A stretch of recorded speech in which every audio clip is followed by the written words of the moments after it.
But আমি আসলে সেই সময়টাতে একটু ফ্রেন্ড সার্কেল আমার যারাই ছিল কাছের মানুষ, তো তাদের আসলে একটু সহানুভূতি আমি অ্যাকসেপ্ট করছিলাম, বাট সেটা আসলে আলটিমেটলি আমার হয় নাই। তো দেখা যায় সবাই শুধু নেগেটিভ কথাবার্তাই বলছে।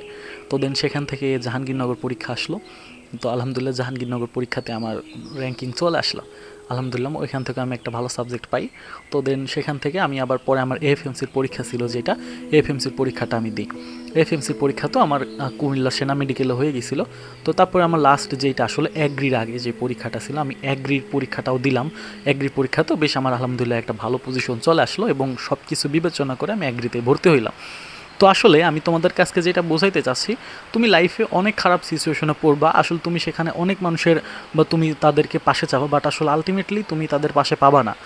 খারাপ সময় আসলে আমরা যেটা একসেপ্ট করি আমাদের কাছের মানুষ থেকে, এটা আমাদের কখনো একসেপ্ট করা উচিত না। প্রতিটা মানুষের জীবনেই খারাপ সময় আসে। এই সিচুয়েশনে আমরা সব থেকে বেশি আমাদের ফ্রেন্ড সার্কেল, আমাদের পরিবার বা আমাদের আত্মীয় স্বজনকে নিজের পাশে চাই। কিন্তু হার্শ রিয়েলিটি কি ভাইয়া জানো, এই সময়গুলোতে তুমি তাদের কাউকেই পাশে পাবে না, বরং তারাই তোমাকে আরও বেশি ডাউনফলের দিকে ঠেলে দিবে। এরকম একটি কাহিনী আমি তোমাদেরকে বলি আমার জীবনের। তো আসলে দেখা যায় আমি ক্লাস যখন ওয়ানে পড়ি, ওয়ানে আমার রুল ছিল হচ্ছে কত, আমার রুল ছিল হচ্ছে 9। তো সেই 9 থেকে যখন আমি ক্লাস 2তে উঠলাম তখন আমার রুল হয়ে যায় 27।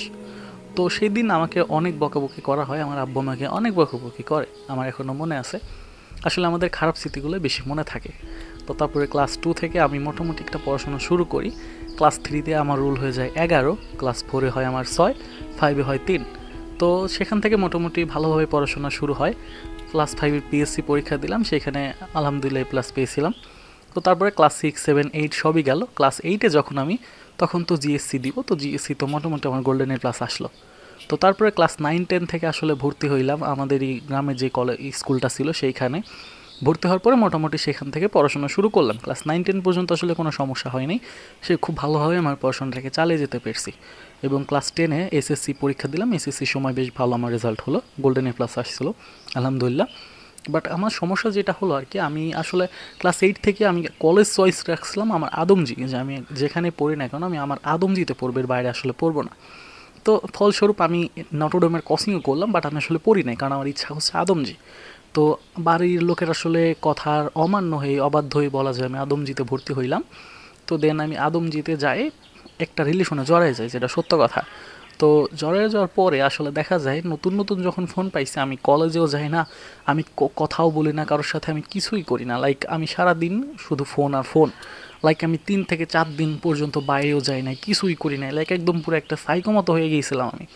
তো এরকম যাওয়ার পরে পুরো 1 বছরে আমি একটা বইয়ের একটা পেজও পড়ি না, আমার এমন একটা অবস্থা হয়েছে। আমি কোন বইয়ের কয়টা অধ্যায় আছে আমি তাও জানি না, শুধু সারাদিন ফোনে টিপি, কিছুই করি না। তো এমন অবস্থায় আমার ফ্যামিলি থেকে বিষয়টা জেনে যায়। তো ফ্যামিলি থেকে যখন বিষয়টা জেনে যায়, আসলে তখন অনেক আমার যেগুলো কাছের বন্ধু ছিল কিছু, যদিও আসলে আমি অলওয়েজ তাদের বন্ধু ভাবতাম, এখন তারা আসলে আমাকে কতটা তাদের ফ্রেন্ড ভাবতে পারছে এটা আসলে তাদের একান্ত ব্যক্তিগত বিষয়। বাট আমাকে যখন তারা নিয়ে যায় আমার বাড়ি, তো বাড়ি নিয়ে যাওয়ার পর আসলে এলাকাতে আমি বাইর হইতে পারতাম না ভাই, এমন একটা সিচুয়েশন আমার তৈরি হয়েছিল। এলাকাতে আমি যখন যাইতাম, তো তখন আসলে আমার আগে যখন যাইতাম তখন পথ দিয়ে সবাই আমাকে দেখে আমার সাথে কথা বলতো, বা ছোট ছেলে পেলে যারা আসতো তারা আমার সাথে অনেক মিশতো, অনেক মানে ফ্রেন্ডলি ছিল আর কি আমার সাথে।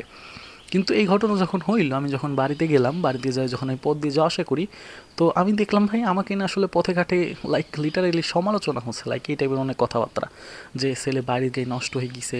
এই জন্য আমার বাবা মাও কোথাও ভাই বাইরে হতে পারে না, এমন একটা অবস্থা। বাবা বাজারে যাইতে পারে না, এই যাইতে পারে না, মানে কত কিছু হয় আসলে লাইফে।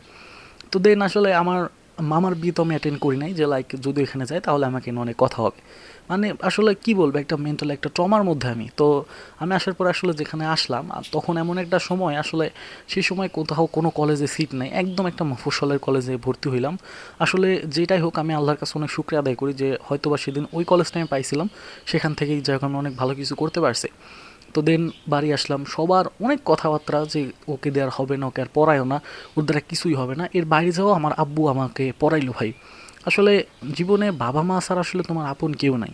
লাইক সবাই ছেড়ে গেলেও তোমার পরিবার তোমাকে কখনোই ছাড়বে না, এটা তোমাকে মাথায় রাখতে হবে। হয়তোবা তারা তোমার সাথে খারাপ বিহেভ বা তোমার খারাপ সিচুয়েশনে করতে পারে, বাট আসলে সেটা সাময়িক। তুমি তোমার খারাপ সময় ফ্যামিলিকে কাছে পাবা।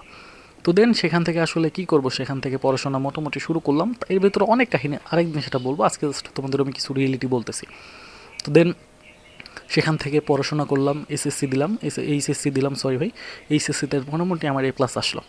তো অ্যাডমিশনে কোচিং করতে গেলাম, অ্যাডমিশনে কোচিং করতে যাই, দেন সেখান থেকে বেশ মোটামুটি মেডিকেলে যখন ফেল হইলাম তখন আমার ফ্রেন্ড সার্কেলে অনেক কথাবার্তা হইলো যে আসলে কিছুই পড়ে নাই, ওর দ্বারা কিছুই হবে না। তো যখন আসলে মেডিকেলে ফেল করলাম, আসলে আমাকে নিয়ে লিটারেলি বন্ধু মহলে সারা পড়ে গেল যে আসলে কিছুই পড়ে নাই, ও অ্যাডমিশন সময় শুধু অকাজই করছে, কোনো পড়াশোনা করে নাই। তো আসলে এইগুলা যখন ফ্যামিলি শুনছে আমার চান্স হয় নাই, তারা অনেক ভেঙে পড়ছে। বাট আসলে ওই যে বাবা মা আমাকে অনেক সাপোর্ট করছে। বাট আমি আসলে সেই সময়টাতে একটু ফ্রেন্ড সার্কেল আমার যারাই ছিল কাছের মানুষ, তো তাদের আসলে একটু সহানুভূতি আমি একসেপ্ট করছিলাম, বাট সেটা আসলে আলটিমেটলি আমার হয় নাই। তো দেখা যায় সবাই শুধু নেগেটিভ কথাবার্তাই বলছে। তো দেন সেখান থেকে জাহাঙ্গীরনগর পরীক্ষা আসলো। তো আলহামদুলিল্লাহ জাহাঙ্গীরনগর পরীক্ষাতে আমার র্যাঙ্কিং চলে আসলো। আলহামদুলিল্লাহ ওইখান থেকে আমি একটা ভালো সাবজেক্ট পাই। তো দেন সেখান থেকে আমি আবার পরে আমার এএফএমসির পরীক্ষা ছিল, যেটা এএফএমসির পরীক্ষাটা আমি দিই। এএফএমসির পরীক্ষা তো আমার কুমিল্লা সেনা মেডিকেলে হয়ে গেছিলো। তো তারপরে আমার লাস্ট যেটা আসলে অ্যাগ্রির আগে যে পরীক্ষাটা ছিল, আমি অ্যাগ্রির পরীক্ষাটাও দিলাম। অ্যাগ্রির পরীক্ষাতেও বেশ আমার আলহামদুলিল্লাহ একটা ভালো পজিশন চলে আসলো এবং সব কিছু বিবেচনা করে আমি অ্যাগ্রিতে ভর্তি হইলাম। তো আসলে আমি তোমাদের কাছকে যেটা বোঝাইতে চাচ্ছি, তুমি লাইফে অনেক খারাপ সিচুয়েশনে পড়বা, আসলে তুমি সেখানে অনেক মানুষের বা তুমি তাদেরকে পাশে চাবা, বাট আসলে আলটিমেটলি তুমি তাদের পাশে পাবা না। সো এটা নিয়ে কখনো হতাশ হওয়ার দরকার নেই। তোমাদের সামনে যাদের এইচএসসি পরীক্ষা আছে, তারা হয়তো বা অনেকের প্রিপারেশন খারাপ, বা অনেকে অনেক কিছু নিয়ে চিন্তায় আসো বা ভয়ে আসো রেজাল্ট কী হবে বা আসলে আমার কি হবে, এগুলো না আসলে চিন্তা করার কিছুই নেই। খারাপ সময় প্রতিটা মানুষের জীবনে আসে, সেটা হচ্ছে সাময়িক, সেটা চলে যাবে। কিন্তু সেই খারাপ সময়ের মধ্যেও তুমি তোমার সেই তোমার যে প্রধান লোকগুলো আছে যারা তোমার আসলেই ভালো চায়, তুমি তাদের চিনতে পারবা। আমার লাইফের কথাই যদি বলি, আমি যদি আমার সেই সময় এগুলোতে আমার কোনো কাছের ফ্রেন্ডদের যদি আমি পাশে পাইতাম, তাহলে হয়তো আমি আরও ভালো কিছু করতে পারতাম। ভালো কিছু করতে না পারি, অ্যাটলিস্ট তাদের সাথে আমার যে এখন যে ডিস্টেন্সটা তৈরি হয়েছে, আসলে সেই সময় ওই ডিস্টেন্সটা তৈরি না হওয়ার অনেক প্রয়োজন ছিল। সো ওভারঅল যদি বলি, আসলে তোমার লাইফ তোমাকেই গোছাইতে হবে। ফ্রেন্ড বলো যাই বলো ভাই, কেউ তোমার আপন নয়। সব তোমার মা বাবাকে নিয়ে তুমি থাকো ভাই, মা বাবার ইচ্ছা পূরণ করো, এই তো আর কি। এইটুকুই বলার জন্য ফোন দিলাম আর কি ভাই, তোমাদের সাথে একটু কথা হইলো। তো ওভারঅল সবাই ভালো থাকো, নিজের পড়াশোনা নিয়ে থাকো। আর ইন্টারমিডিয়েট লাইফে ভাই তোমাদের কাছে একটা রিকোয়েস্ট, তোমরা রিলেশনটা স্কিপ করো যদি পারো। জড়াই গেলে সেটা ভিন্ন কথা, বাট যদি পারো স্কিপ করে, এই আর কি। তো সবাই ভালো থাকো, সুস্থ থাকো, ইনশাল্লাহ নতুন কোনো ভিডিওতে কথা হবে। আজকের মতো বিদায় নিচ্ছি, আল্লাহ হাফেজ।